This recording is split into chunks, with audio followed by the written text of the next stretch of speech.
po. Sandali. Pabukas. Yun, thank you. Oh my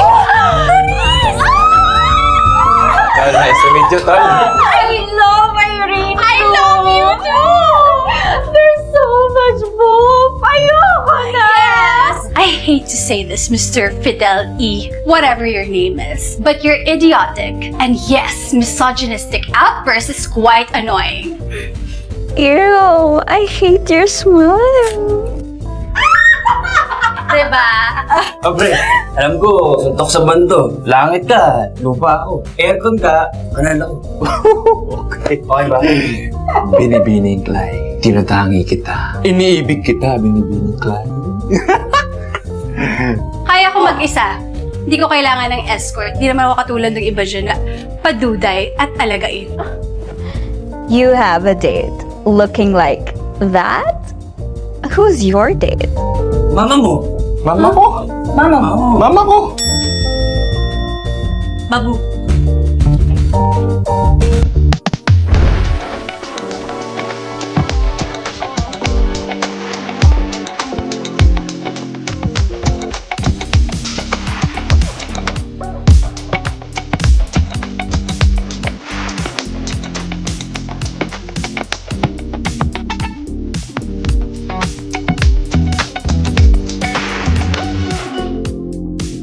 Nakita-kita rin tayong apat, di ba? Yes, finally, Sa Twitter diba? lang kita nakikita, Mami. Nadadaanan ko yung building nyo. Punta kami sa building niya.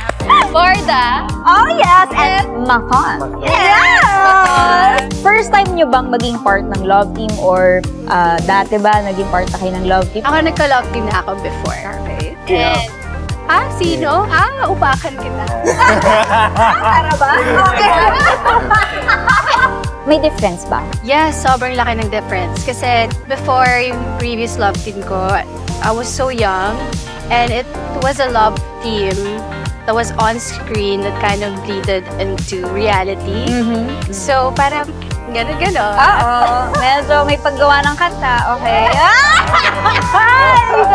Well, ngayon it's very different because there's maturity to it. And now, nag-enjoy talaga ako. Katrabaho din si Anthony. And now, it's like super light, fun. And we're like business partners. Ako nagka-love team na rin ako dati. Pero yun nga, mas bata din ako. Kilala nila yun. Kasi isa lang naman naging love team ko before eh. Isa lang. Tapos pangalawa na siya eh. Tapos parang before kasi nga, mas less mature pa ako nun. So, parang medyo hindi ko pa alam yung trabaho ko, kung paano ko siya gagawin. Ngayon kasi parang mas kapa mo na eh, yung co-actors mo, mas komportable ka. Mas masarap ka trabaho. Mahusay kasi. Masarap din talaga. Ako katrabaho! Ikaw naman, David, meron ka bang naging past love teams before? Meron naman. Meron. May difference ba? For better, for worse? Siyempre, ngayon, mature na since si Barbie yung ka-love team ko. Magaling kasi talaga to mag-acting. So, siyempre, kailangan ko mag-keep up. Diba? Tsaka, dati, madalas din ako na-relate. Ngayon? Medyo madalas na lang. Ngayon, sakto na lang. Kumbaga, pinaput into consideration mo na yung time. Yes. That's good. Si Barbie Ako naman tanong natin, ko po, Ilan na sila? oo nga, biglang oo, yes, medyo madami na. Ilan na? Alin dyan yung naging reality? Medyo marami na din. Pero, surprisingly, iba-iba yung experience every time. Kasi, syempre, iba yung taong kasama mo. So, iba yung dynamics, iba yung working relationship nyo, hindi ba? Pero, siguro, ang naging takeaway ko na lang sa pagkakaroon ng love team is yung friendship na mabubuo nyo within the partnership. Yung kumbaga parang nag-work kayo together, tapos nakaka-gain ka ng friend, hindi ba? Kasi di ba pagkapuyatan, paguran, mahirap yung mga eksena. Oo, siya lang kasama mo eh. So pagka okay kayo together, mas gumagaan ka kahit papano, di ba? Ikaw ba, drip ka ba sa akin? Ang hindi pwede sabihin. Ikaw ba, trip ka minsan? May times ba na nagkakapikunan kayo? Next question. I love it! I love it! Medyo pa ganun na ako. Joke lang. I love na nagkakakilala na tayo. Yes, parang we have so much in common pala. Yes, sa mundo ng Can't Buy Me Love at mundo ng Maria Clara. Alam mo, napapanood ko yung some of your episodes. I'm such a huge fan. Tingin nyo, may ano kayang differences at similarities ng show natin? Well, number one, yung era talaga. Kasi ano talaga Major difference Oo, period talaga yung sa amin. So, even yung character ni David, si Fidel, very Maginoo. Maginoo. Pero, Noong panahon. Tsaka mahangin magsalita. Oo, yun pala yung mahirap. Ang ganda ng mga costumes nyo doon. I know, pero mainit, girl. Parang gusto ko yung chain mo doon. Yung chain ko na bronze. Actually, bronze yun eh. Silver siya dati, no? Bronze na nagigigit eh. Siguro, ang similarities natin, aso-pusa sa umpisa. Pusa tayo. Aso-pusa din. Actually, nung napanood ko yung pilot episode, I thought it was so intelligently made. As in, grabe. Like, well, both tayo fictional, but sa inyo may Mas ano sa inyo? may Parang mas, touch, huge touch of reality, which I love. Kayo naman, feeling ko yung maganda sa Can't Buy Me Love, sobrang kaya siyang i-grasp ng audience. Kasi it's really, reality siya talaga eh, close to real life. Dami Hindi And ba- modern time. Oo, tsaka kayo, Dami banter nyo nakaka-relate. talaga. Talagang, very snappy, galing. Pero I feel like, gusto din ng mga tao yung mystery. Parang may hint of mystery yung story niyo. Yeah.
Kailan nyo nalaman na, ay, parang bagay tayo?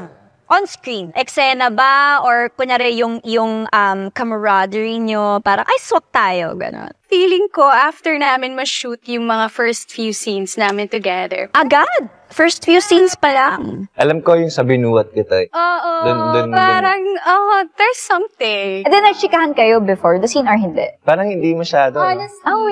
Kasi we're way ahead sa kung ano yung ini-air eh. So we didn't know ano yung magiging reaction ng mga tao. We didn't expect na ganun yung gravity ng mga scenes namin. So, parang din ko na-realize na, Oh my gosh, meron ata talaga kaming something. Parang doon ko naramdaman na may kalig kami kahit Kinilig ka. parang kinilig ka sa eksena. Scene tayo na lagi nag-aaway yung eksena. Nasa pusa, And then yung first scene na medyo nagkaka-developan. Yes. Parang, oh my God.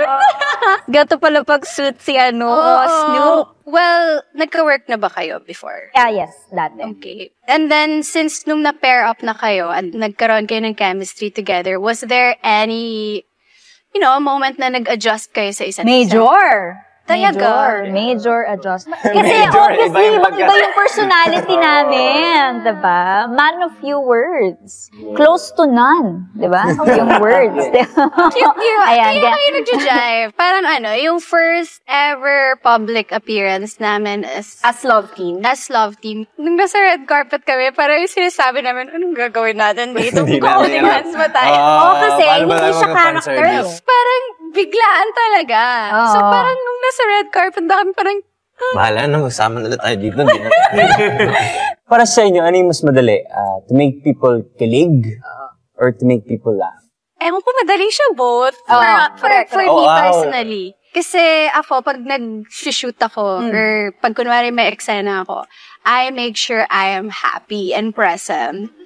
May bibigay yung co-actor mo, magre-react ka na. Pasahan siya ng energy. Tulungan siya.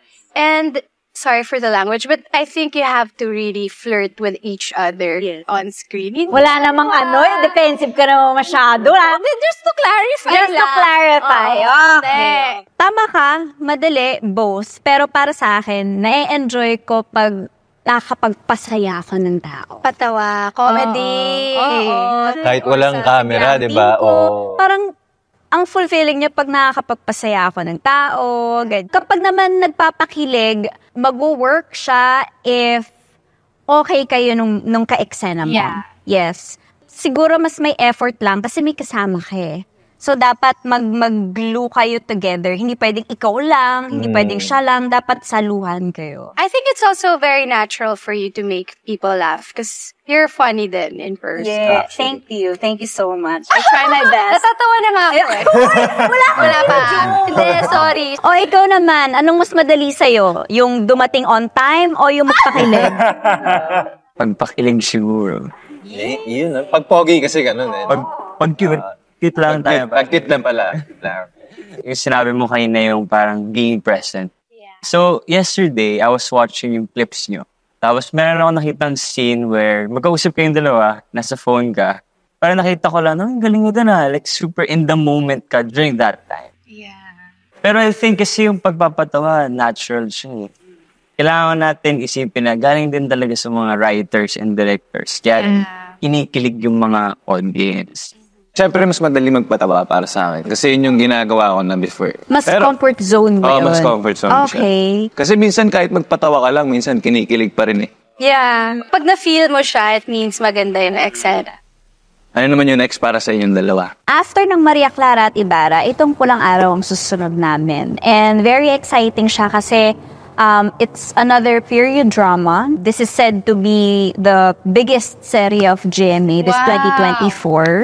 And kasama namin si Sanya Lopez, si Dennis Trillo, and si Alden Richards. So, star-studded talaga. Tapos ang storya niya, tungkol siya sa World War II, Japanese occupation. Nice. That's so good. Which explains his character, obviously, Japanese. Arigatou gozaimasu. Nag-aral ka? Yes, nag-aral ako. Galing. Galing. Sa atin. Ano next sa atin? Well, we're definitely gonna work on something together soon. And we're very excited and looking forward to that. Bawal pa ba natin sabihin? Bawal. Maton! Yes. But it's amazing, no, na grabe yung pagmamahal ng mga Pinoy fans sa love teams. Yeah. I don't know why. There's some magic pag love teams. Bakit kaya sila in love sa mga love teams? Siguro kasi we give them the satisfaction of the kilig feeling, di ba? Yung mga first love. Ang sarap kiligin. Ang sarap kiligin. Lahat ng tao. Lalo na kiligin para sa iba. Yes. Lahat ng tao na in love, Saka ako naging fan na rin ako ng K-drama before. So alam ko yung talaga? pakiramdam ng fan kay na Iba yung kinikilig kilig, ka. diba? Ang sarap talaga niya sa feeling eh. Very relatable din kasi siya, di ba? Yung pinapakita natin, yung kung paano tayo unang na in love, paano magbe-break, paano mag-aaway. Dala-dala ka niya dun eh. Oo, relatable talaga. Nasimulan siya ng mga actors from way back. Oh yes, oo naman. Yung nagkaka-work sila, tapos nagkaka-boyfriend, girlfriend, tapos yung mga fans nila.